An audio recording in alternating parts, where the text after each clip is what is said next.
김종인 비대위원장의 당내 입지가 지금 좀 불안하다. 중진 의원들의 대표성을 누가 갖고 있느냐? 막부 실세가 바로 김무성 전 의원이죠. 김종인 위원장은 자기 사람을 내세워서 당선을 시키고자 이런 큰 그림을 그리고 있다. 여차하면 대선에 직접 뛰어들 수도 있을 거다.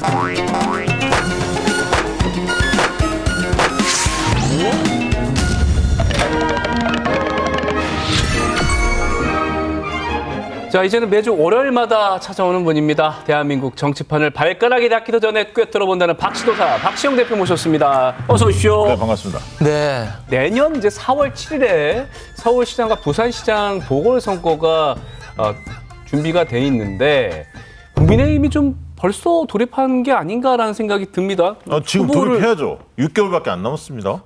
긴 시간 아니에요? 아니죠. 6개월 정도 남은 시점에 되게 이렇게 선거 준비에 착수를 합니다. 예. 특히 이제 민주당 같은 경우는 어쨌든 규책 사유가 있지 않습니까? 그러다 보니까 먼저 움직일 수는 없는 거죠. 그래서 국민의힘이 먼저 움직일 수밖에 없는 그런 상황이었고요. 또 한 가지는 이제 국민의힘의 요즘 지지율이 별로 좋지 않습니다. 신통치 않아요. 네.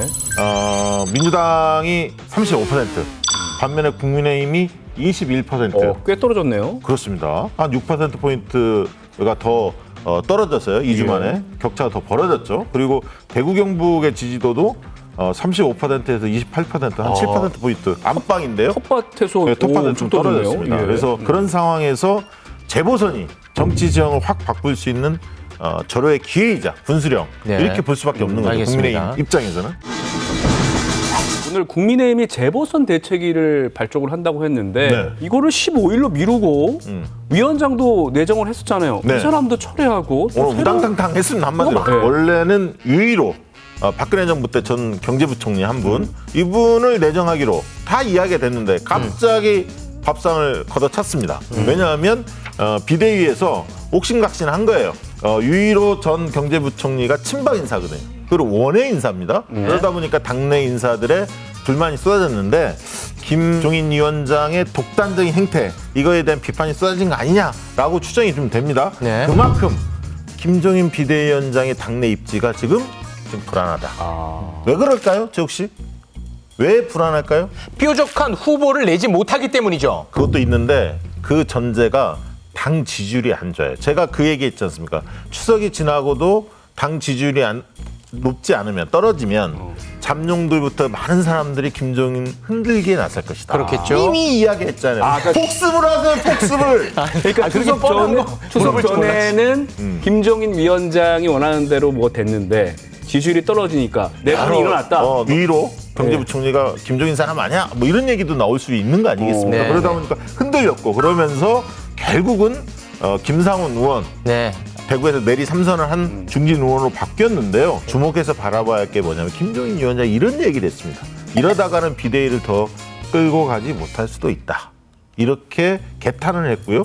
당이 총선 참패도 여전히 기득권 문화에 젖어 있다. 이 부분을 이야기했다는 것을 유념해야 합니다.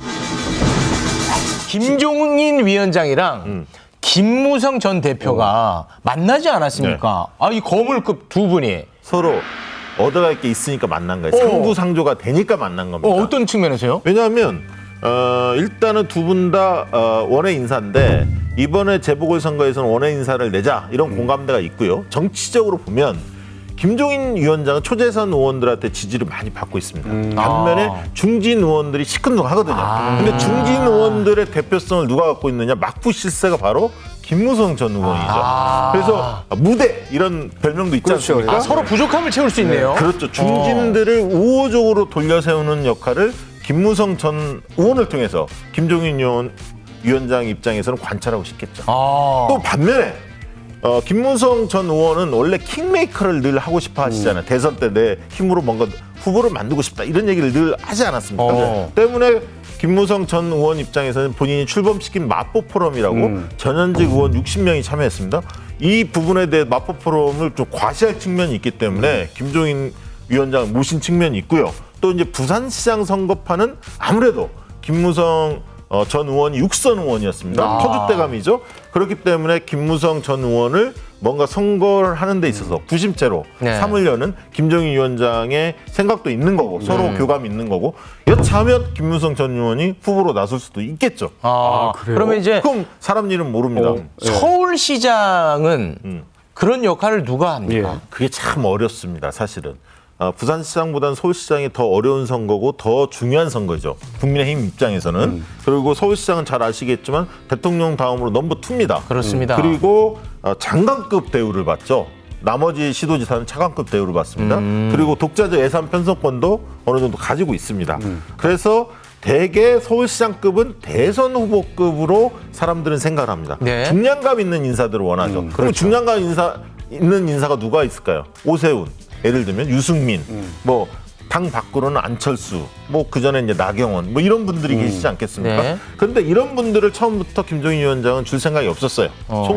속내가 처음부터 이런 분들이 아니라 참신한 인사를 내세우고 싶었던 겁니다. 그래서 뭐 경제계 40대 뭐 이런 얘기 계속 했었지 않습니까? 예. 그러면서 미스터 트롯 경선 방식을 흘렸어요. 잠깐만요. 이게 굉장히 의미가 있습니다. 미스터 트롯이라고 하면 이제 박시도사 목요일을 할 때 제가 이제 피해서 왔죠, 어디로. 경쟁 상대였잖아요, 예. 미스터 트롯. 예. 참 많은 분들이 보셨는데 근데 여기서 왜 미스터 트롯이 나옵니까? 미스터 트롯 방식의 이 예. 경선을 치르면 굉장히 경연이 재미있게 이루어질 수 있지 않습니까? 그건 무슨 얘기냐면 인지도가 별로 없는 초선이나 재선들 아니면 원외 인사들이 이 흥행이 될 수 있습니다. 특히 이제 원외 인사들이 나올 수 있다고 저는 보는데 예를 들면 강남권, 서초, 강남, 송파 이런 쪽에서는 조은희 서초구청장 또 윤희숙 초선 의원이죠. 네. 뭐 이런 분들이 뛰어들 수도 있고요. 서울 전체로 보면 많이 알려져 있진 않지만 네. 각 권역별로 보면 나름대로 인지도가 있는 이런 분들을 최대한 경선을 붙이면서 체급을 좀 올릴 수가 있겠죠. 국민들한테 알릴 수도 있고요. 이제 그런 전략을 세우지 않을까. 결국은 김종인 위원장은 자기 사람을 내세워서 자기가 총애하는 사람을 내세워서 당선을 시키고자 이런 큰 그림을 그리고 있다. 이렇게 네. 좀 보여집니다. 그래서 만약에 서울시장을 이기게 되면 국민의힘 입장에서는 본인은 이제 비대위원장을 연말까지 계속 내년 연말까지 가져갈 수도 있고요. 예. 여차하면 대선에 직접 뛰어들 수도 있을 거다. 재보궐선거가 중요한 이유는 이게 또 대선까지 이어지기 때문 아니겠습니까? 그렇습니다. 국민의힘 재보궐선거 이기려면 어떤 점괘가 필요합니까? 사사로운 감정을 내려놓고 인물을 띄워라. 이 인물을 얘기는 띄워라. 뭔 얘기냐면 김종인 비대위원장도 경쟁력 있는 인사를 삼고초려해서 내세워야 한다. 이 얘기고요. 두 번째 대권 잠룡들도 서울시장 이기는 것에 대해서 적극적으로 도와야 된다. 왜냐하면 이기는 것이 김종인 비대위원장한테만 좋은 거 아니야? 정치적으로 이렇게 생각할 수도 있거든요. 그런 마음을 버려라. 그리고 정책보다는 인물 선거다. 때문에 인물의 스토리, 서사를 만들어라. 알겠습니다. 그래서 서울시장 누가 될까요? 그거는 천기누설입니다. 복채를 들고 오세요. 오늘은 여기까지 함께하도록 하겠습니다. 지금까지 박시도사 박시영이었습니다. 고맙습니다. Stay